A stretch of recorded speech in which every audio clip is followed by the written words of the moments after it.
দরজায় কড়া নাড়ছে টি-20 বিশ্বকাপ 2026।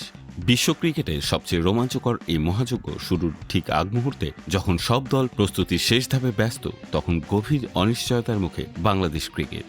মাঠের লড়াই নয়, বরং মাঠের বাইরের সিদ্ধান্ত, নিরাপত্তার উদ্বেগ আর কূটনৈতিক টানাপোড়েনে প্রশ্নের মুখে পড়েছে দেশের বিশ্বকাপ যাত্রা। ক্রিকেট প্রেমীদের মনে এখন ঘুরপাক খাচ্ছে একটাই প্রশ্ন: বাংলাদেশ কি আদৌ টি-20 বিশ্বকাপ খেলবে?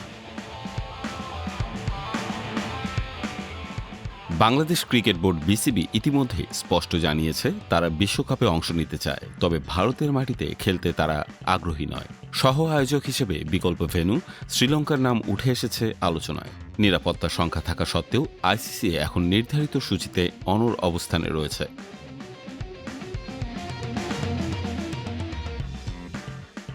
বর্তমান সূচি অনুযায়ী বাংলাদেশ রয়েছে সি গ্রুপে। গ্রুপের উদ্বোধনী ম্যাচ 7 ফেব্রুয়ারি কলকাতায় ওয়েস্ট ইন্ডিজের বিপক্ষে। পরবর্তী দুটি ম্যাচও কলকাতায় অনুষ্ঠিত হওয়ার কথা, আর গ্রুপ পর্বের শেষ ম্যাচ হবে মুম্বাইয়ে। ফলে ভারতের মাটিতে খেলতে না চাইলে বাংলাদেশের জন্য পরিস্থিতি আরও জটিল হয়ে উঠবে। এই অবস্থায় বিসিবি আইসিসির কাছে অনুরোধ জানিয়েছিল বাংলাদেশকে যেন বি গ্রুপে অন্তর্ভুক্ত করা হয়, যেখানে আয়ারল্যান্ড ও শ্রীলঙ্কার মতো দল রয়েছে। তবে আইসিসি সেই প্রস্তাব গ্রহণ করেনি। নিরাপত্তা প্রতিবেদনে ভারতের ঝুঁকির মাত্রা মাঝারি থেকে উচ্চ হিসেবে উল্লেখ করা হয়েছে, যদিও কোনো খেলোয়াড় বা দলের বিরুদ্ধে সরাসরি হুমকির তথ্য পাওয়া যায়নি। এদিকে আইসিসি এখন বিসিবির চূড়ান্ত সিদ্ধান্তের অপেক্ষায়। যদি বাংলাদেশ ভারতে গিয়ে খেলতে অস্বীকৃতি জানায়, তাহলে বর্তমান র্যাঙ্কিং অনুযায়ী স্কটল্যান্ডকে বিকল্প দল হিসেবে বিশ্বকাপে অন্তর্ভুক্ত করা হতে পারে।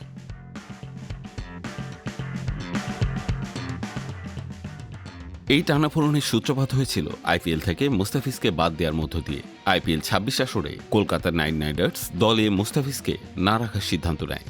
এর পরপরই বাংলাদেশ সরকার দেশে আইপিএল সম্প্রচার নিষিদ্ধ করে। পাশাপাশি বিসিবি আইসিসিকে চিঠি দিয়ে জানায় তারা ভারতে ম্যাচ খেলবে না। সেই মুহূর্ত থেকেই পুরো পরিস্থিতি ধোঁয়াশা ও অনিশ্চয়তার আবহে ভেসে চলছে।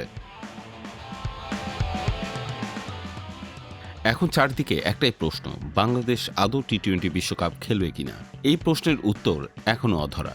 নিরাপত্তা উদ্বেগ, সিদ্ধান্তহীনতা আর অনিশ্চয়তার ছায়ায় ক্রিকেট প্রেমীদের উত্তেজনা দিন দিন বাড়ছেই।